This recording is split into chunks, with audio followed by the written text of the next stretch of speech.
Hey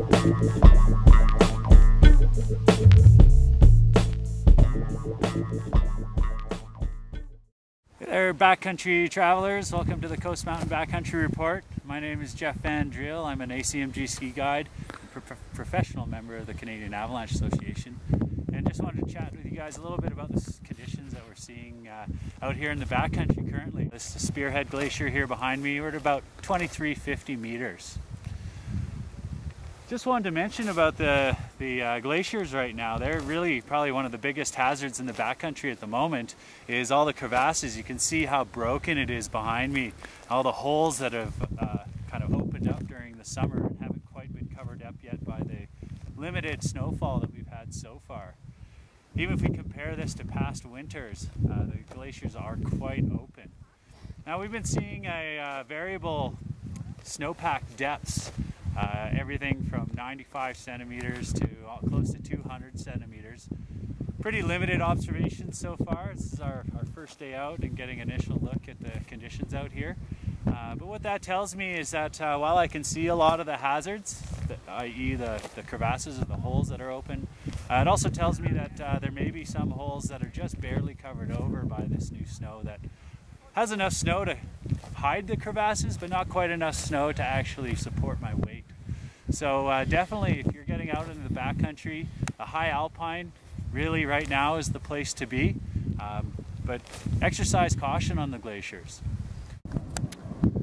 Another thing that I like to think about when I'm in the backcountry is what's going to happen when we get some new snow.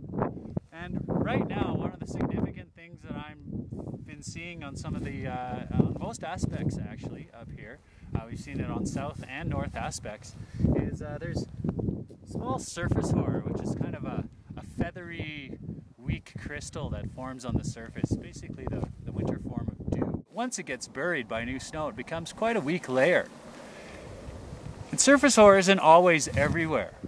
And so when we've had a period of cold, clear weather, as we've just enjoyed, and it seems to be probably breaking down, looks like we're getting some weather coming in, but during these clear, cold spells, we get this surface hoar to develop.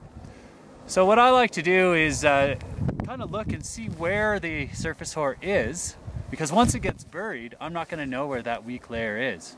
So I'm looking around as I'm traveling and I have visibility. I can see where the surface hoar is and where it isn't. And so I'm going to just make a mental map in my mind so that when we get a new snowfall, I have an idea of where these weak layers might be found.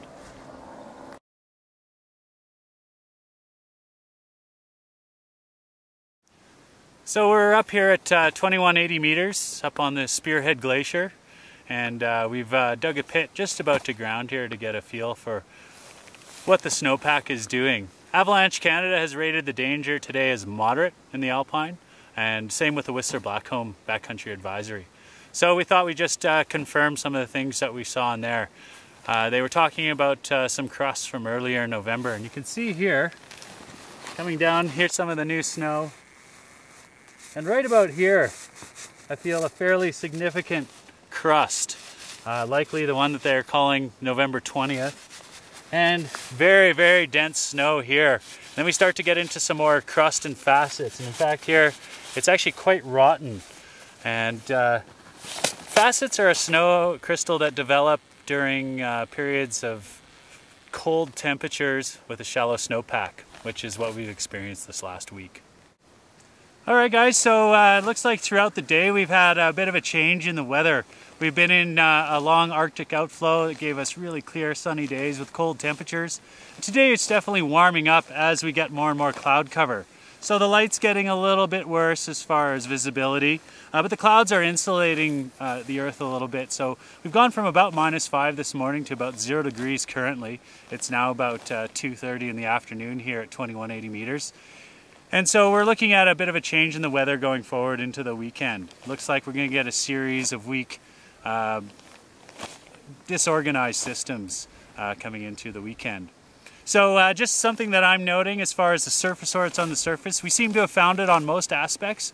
It's a little bit bigger, closer to 2 or 3 millimeters on the northerly polar aspects. It's still present on some of the south aspects, solar aspects, but not quite as big. So for me, my mental map as far as going forward with surface hoar being a potential persistent weak layer, I'm going to be thinking that I may be able to find it anywhere once we get new snow on top. So we were primarily on polar aspects today, but I would say that our primary concern avalanche-wise is likely on the south aspects, where this clear cold weather has blown snow from the north onto the south aspects. I think we can expect to find isolated wind slab there. So I've heard reports that there's excellent skiing on the solar or south aspects because the wind has redistributed the snow on that side. But we noticed that there was isolated wind slab, and on the steeper solar aspects there was some sun effect. So we chose to ski on the polar aspects, and we found excellent boot top, coastal low density snow on the sheltered northeast aspects on glaciers today. Skiing was great. Alright guys, so thanks for checking into the Coast Mountain Backcountry Report. Don't forget to, before you head out, to always check out Avalanche Canada's website or Whistler Blackcombs if you're just heading out into the Whistler Blackcomb Backcountry. And don't forget to check back next week.